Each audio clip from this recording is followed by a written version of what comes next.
देखे ही नहीं है। हमारे घर में इन चीजों के संस्कार नहीं थे, इसलिए हमें भी संस्कार नहीं है।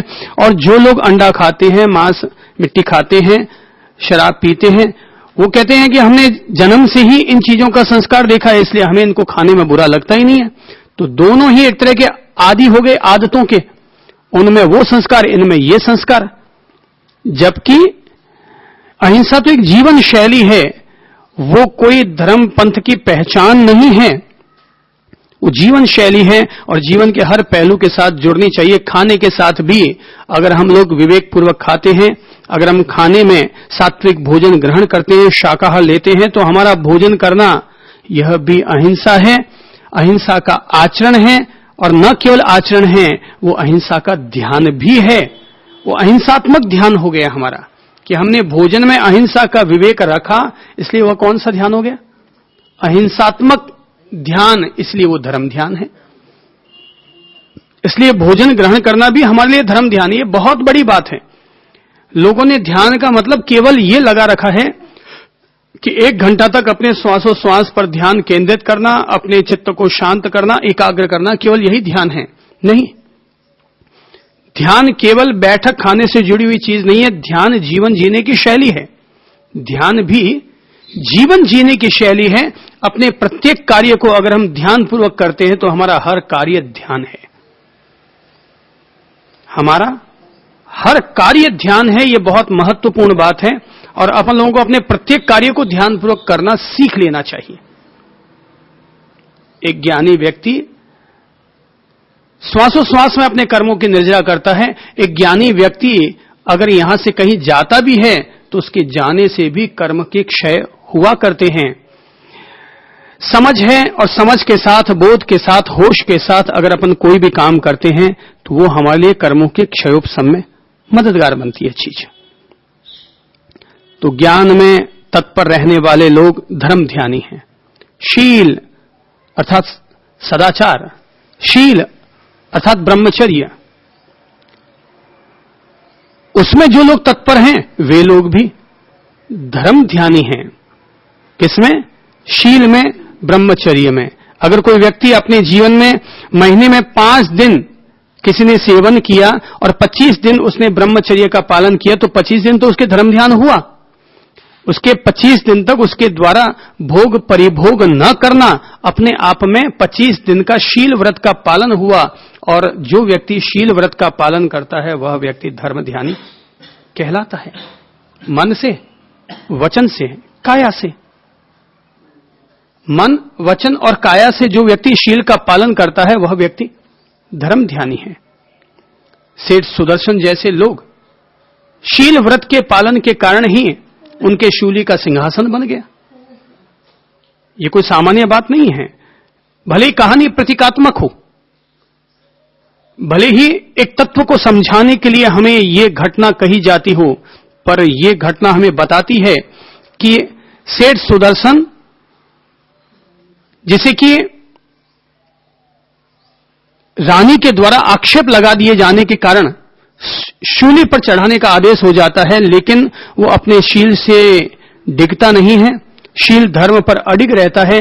कहते हैं उसी का ये शुभ परिणाम होता है कि शूली शूली नहीं रह पाती, शूली भी सिंहासन बन जाया करती है। माना ये कहानी प्रतीकात्मक होगी, लेकिन ये कहानी अपन लोगों को प्रेरणा देती है कि हम लोगों को ज्यादा से ज्यादा अपने जीवन में शील धर्म का पालन करना चाहिए। जीवन भर का कर सको तो अति उत्तम, जीवन भर के लिए न कर सको तो कम से कम ये विवेक रखो कि मैं साल में अमुक इतने दिन तक ही अपने लिए सेवन का मार्ग खुला रखता हूं, अथवा महीने में 2 बार ही सेवन करूंगा, बाकी के दिनों में मैं इसका त्याग रखूंगा।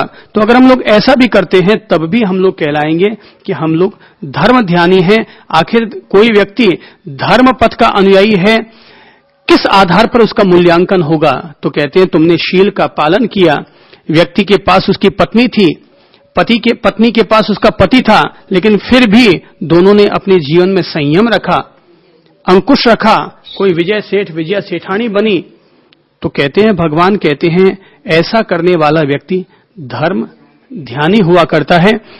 मैं एक बात फिर कह देता हूं कि केवल अपन लोग अपने आप को क्रियाओं तक सीमित न रखें कि पूजा कर ली या एक सामायिक कर ली, मुंह पर मुंहपत्ती बांध करके और हो गया, बाबा जी ने खूब धर्म कर्म कर लिया। नहीं, वो तो केवल धर्म का अभ्यास है। मंदिर में पूजा के लिए जाना धर्म का एक आचरण अवश्य है। सामायिक करना, प्रतिक्रमण करना, ये धर्म का अभ्यास भर समझो। असली धर्म तो ये है कि हम अपने रूटीन लाइफ में, अपनी दैनंदिनी जीवन में हम लोग जो अच्छे कर्म करते हैं, अच्छे व्यवहार करते हैं, अच्छे आचरण करते हैं, अच्छे आचरण का बोध रखते हैं, असली धर्म तो वो है। भगवान ने कभी भी ये नहीं कहा कि तुम रोजाना मंदिर जाओ, पर भगवान ने ये जरूर कहा है कि तुम अपने व्यापार में रोजाना ईमान का बोध रखो। भगवान ने चरित्र को धर्म कहा है। भगवान ने चरित्र को धर्म कहा है। अच्छी दृष्टि, सम्यक दृष्टि को उन्होंने साधना कहा है। ज्ञान उपार्जन के लिए हम लोग जो तत्पर होते हैं, उन्होंने उस सम्यक ज्ञान को धर्म कहा है। केवल क्रियावाद, महावीर तो इसके खिलाफ रहे। महावीर तो क्रियावाद के खिलाफ रहे और अपन लोग वापस क्रियाओं में उलझते चले जा रहे हैं। आचरण हमारा अच्छा है या नहीं है, इस पर कोई गौर नहीं करता। केवल हमारी क्रियाओं में 2-4 हमने क्रिया कर लिए और समझ लिया कि हमारा श्रावक धर्म पूरा हो गया, कि हमारा श्रमण धर्म पूरा हो गया। अब संत हैं तो क्रिया के नाम पर संत क्या करते हैं? 2 समय प्रतिक्रमण कर लो, 2 समय परलेहन कर लो, या ठीक है नवकारसी चौवियार जैसे नियम व्रत का पालन और कर लो। बस ये 2-4-5 ही तो माध्यम हो गए। और जो काम संतजन करते हैं ये 2-4-5, वो काम श्रावक लोग, गृहस्थ लोग भी वो 2-4-5 काम कर लेते हैं। तो फिर संत में और गृहस्थ में फर्क क्या हुआ? फर्क क्रिया का नहीं है, फर्क पहनावे का नहीं है, फर्क जीवन के आचरण का है, फर्क मन के संतुलन का है, फर्क मन की निर्मलता और पवित्रता का फर्क है। क्रिया के आधार पर अगर अपन फर्क करना चाहेंगे तो शायद मैं तो ये कहने का दुस्साहस करूंगा कि संतों से ज्यादा धर्म क्रियाओं का आचरण गृहस्थ लोग करते हैं। मान लेते हैं कि भाई इस संत ने संन्यास ले लिया, अब तो उसके 24 घंटे की सामायिक हो गई, लेकिन बैठने के नाम पर उसे 4 घंटे भी आराधना के लिए सामायिक व्रत में बैठा नहीं जाता। गृहस्थ लोग ऐसे बहुत सारे हैं। बूढ़ी माझियां मिल जाएंगी जो कहती हैं हमारे आज रोजाना हम 8 सामायिक करते हैं, कोई कहती है हम 10 सामायिक करते हैं, वो 10-10 घंटा बैठी रहती हैं। पर वो इनमें और उनमें फर्क है। फर्क बैठने का नहीं है, फर्क उनके मन की जो संकल्प विकल्प की जो धाराएं हैं उनमें फर्क है। अच्छा होगा अपन संत लोगों को प्रेरणा लेनी चाहिए, स्वयं गृहस्थ लोगों से प्रेरणा लेनी चाहिए कि गृहस्थ की बूढ़ी माझियां अगर 8-8 घंटे 10-10 घंटा सामायिक में बैठ सकती है, तो मैं तो सोचता हूं कि भले ही अपन लोगों ने जीवन भर का सामायिक व्रत ले लिया हो, पर इसके बावजूद रोजाना अपन लोगों को 4 सामायिक 2 सामायिक जरूर करनी चाहिए, ताकि वो 2 घंटे और 4 घंटे तो पूरी तरह से धर्म आराधना के लिए समर्पित हो सके। कि 2 सामायिक लेकर बैठे हैं यानी 2 घंटा तो हम जम के बैठेंगे। अब आजकल, क्षमा कीजिएगा मुझे कहने के लिए, कि आजकल संत जनों में श्रावकों की खुशामदी इतनी ज्यादा बढ़ गई है कि दिन भर श्रावक लोग आते जाते रहते हैं, धर्म आराधना तो किनारे रह जाती है और सुबह से लेकर रात तक ये श्रावकों की आरती उतारते उतारते पूरा दिन बीत जाता है। जो लोग ऐसा करते हैं नुकसान उन्हीं को है। उन्हीं का जो अमूल्य समय है, संत जीवन जो उन्होंने धारण किया है अपना आत्म कल्याण करने के लिए, उन्हीं का समय बेकार जा रहा है, उन्हीं की जिंदगी बेकार जा रही है। ठीक है, श्रावकों की खुशामदी करो, उनका भी हालचाल पूछो, पर कहीं ऐसा न हो कि अगर एक संत अपने सामने तुला रखे, तराजू रखे और तौले कि मैं अपना कितना समय, कितने घंटे, कितने मिनट मैं अपने स्वयं के संत स्वरूप के लिए दे रहा हूं, संत स्वरूप को आत्मसात करने के लिए दे रहा हूं, और कितना समय मैं श्रावकों को, गृहस्थ लोगों की खुशामदी में आंजी ऊंजी में लगा रहा हूं, वो तौल कर देख ले। अगर लगता है कि नहीं मैं श्रावकों से ज्यादा समय अपने संत स्वरूप को दे रहा हूं, तो उसका संत जीवन लेना सार्थक है। धन्य हैं, और अगर ऐसा नहीं है तो संत जीवन भी एक दुकानदारी है। अगर संत स्वरूप में लगता है कि ये संत स्वरूप की तुला तो बहुत ऊंची जा रही है और श्रावकों की जी हजूरी वाला पलड़ा बहुत नीचे हो रहा है, तो फिर इसका मतलब हमने एक आत्मकल्याण का मार्ग नहीं पाया, बल्कि ठीक है सामाजिक संत हो गए, सामाजिक जीवन जी लो और रोटी खा लो, कमाना नहीं पड़ता, मुफ्त की रोटी खा लो। मैंने तो ज्ञानी जनों से यही समझ रखा है कि आज तो तुम माल मलिंदे उड़ा रहे हो श्रावकों के, गृहस्थ लोगों के, कल तुम्हें वापस इनकी एक एक अणु अणु कण कण तुम्हें वापस 100 गुना करके लौटाना पड़ेगा।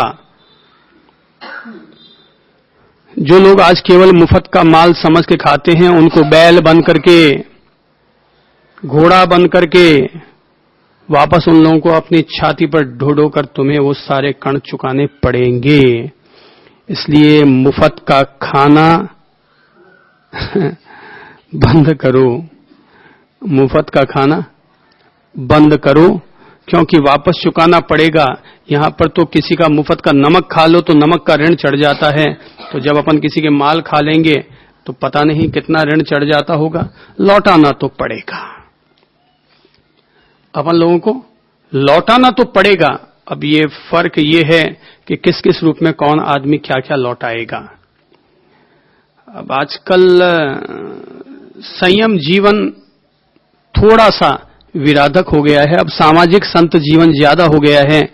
रोज प्रतिष्ठाएं करवाते रहो, उपधान करवाते रहो, पदयात्राएं निकालते रहो, यानी कि अब ये संत जीवन सामाजिक जीवन ज्यादा हो गया, आत्म कल्याण मूलक संत जीवन अब कम हो गया है।